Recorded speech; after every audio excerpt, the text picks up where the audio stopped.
Fields, and this is 𝗀𝗙𝗪𝗏.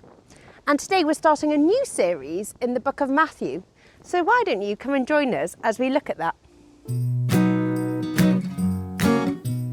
Flora Fields likes plants and flowers. In her garden she spends her hours with her little friend Winston, the one who helps the plants grow when he wriggles and squirms.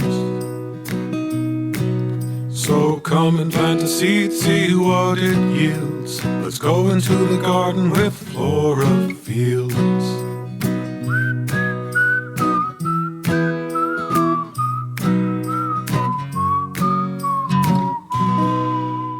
Today, in the book of Matthew, we're going to be thinking about how we can be part of God's kingdom. Jules is going to help us to do that. Let's go and listen carefully. What do you think of when you see the word kingdom? Maybe brave kings and queens, princesses that fight for justice. Maybe you think of sword fights and battles. Maybe you think of scary creatures and dragons. Sorry, I can't draw those. Well, we're starting a new part of the true Bible story, and it's all about life in Jesus' kingdom, which is quite different. It's not a special place yet.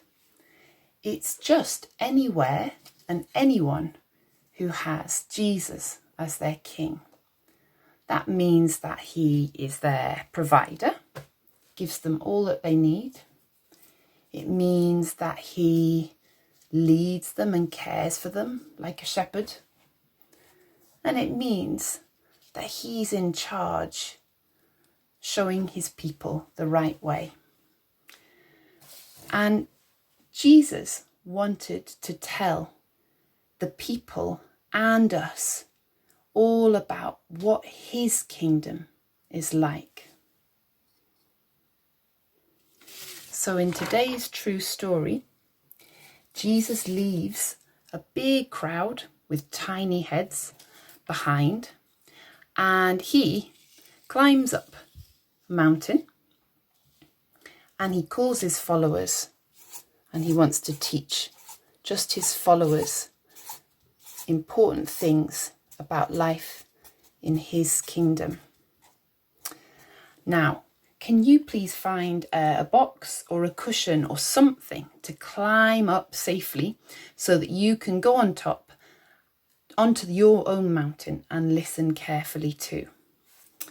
And you can find our true story in Matthew chapter 5, if you want to look it up in your Bible now.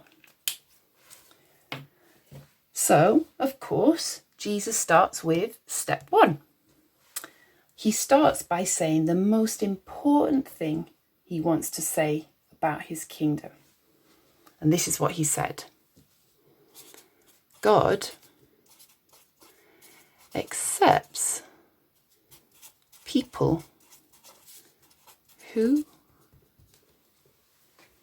Now, can you guess what he says next? Can you pause the video and can you tell whoever you're with 3 guesses? How will Jesus finish that sentence?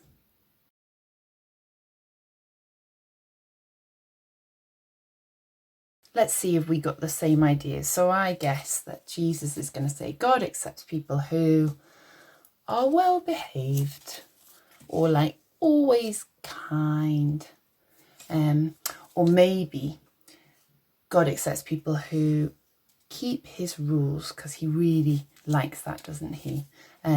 Or God accepts people who always go to church, or at the moment always watch the kids' videos every week.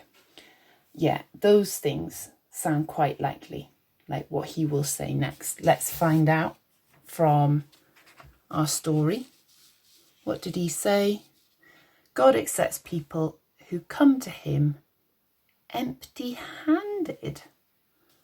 That's quite different, isn't it? Well, and just to make it super clear, he adds this. They will get into my kingdom. So he wants empty-handed people. Well, let's try to get what he means. So, God accepts people who are empty-handed.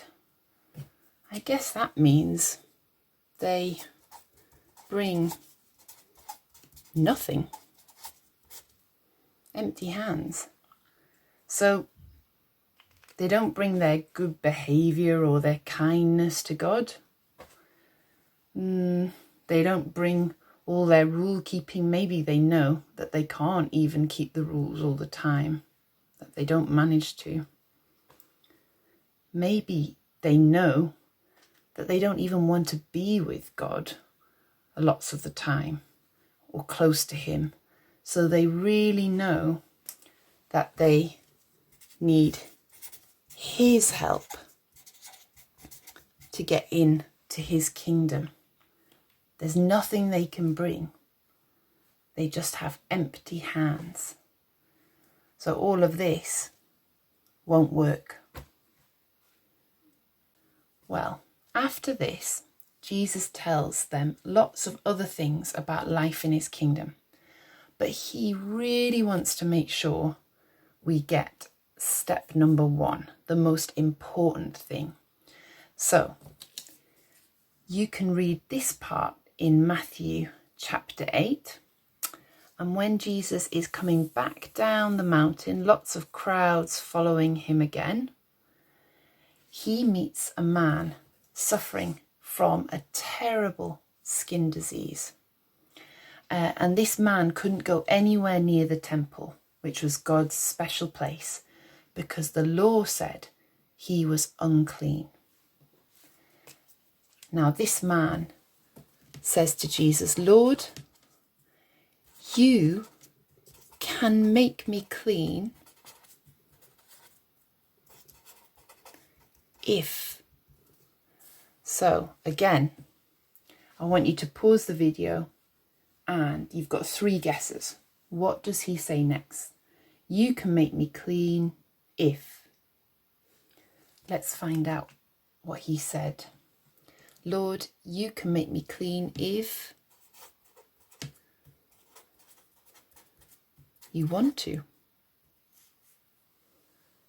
So he didn't try to give Jesus anything. He knew he was unclean and just needed God's help. He came totally empty-handed to Jesus. And what did Jesus say? I want to. Be clean. So Jesus makes this man completely clean and new. He welcomes him into his kingdom as near to God as anyone can get. And that's because he came empty-handed. So that's what Jesus really wants us to remember from today. That God accepts people who come to him empty-handed. They will get into his kingdom. I want you to see this week, if you can remember this whole verse. Maybe you can write it down.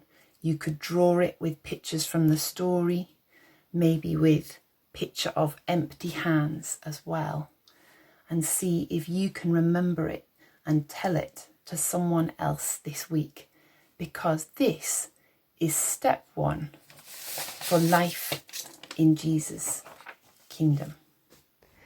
Oh, so thank you so much, Jules. That's great, isn't it? That actually, to be a part of God's kingdom, we need to fully depend on Jesus. We come empty-handed. There's nothing we can do but to fully depend on Jesus. And in fact, if you'd like to, there's a new kids music video called My Lighthouse, which helps us to remember all about how wonderful Jesus is, who we can listen to and follow. So why don't you have a click on the link and a listen? See you next week.